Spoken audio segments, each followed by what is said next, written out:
हज के मुकद्दस सफर की शुरुआत अगले साल 29 अप्रैल से होने वाली है। हज पर जाने वाले आजमीन को किसी तरह की परेशानी ना हो, इसके लिए भारत सरकार पूरा इंतजाम कर रही है। सफर हज के लिए पहली उड़ान 29 अप्रैल से शुरू होगी और 15 मई 2025 तक जारी रहेगी। साथ ही आजमीन हज की वापसी 21 जून से 10 जुलाई तक होगी।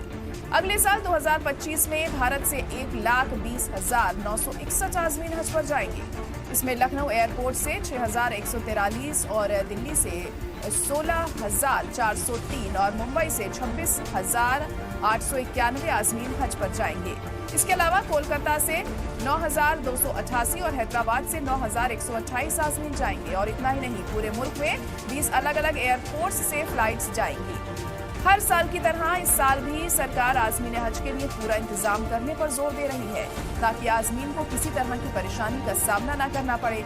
हर साल की तरह इस साल भी हज पर जाने वाले आजमीन को एयरपोर्ट पर चेक इन काउंटर बनाए जाएंगे। और इतना ही नहीं, इसके अलावा इमिग्रेशन काउंटर और कस्टम काउंटर भी बनाए जाएंगे।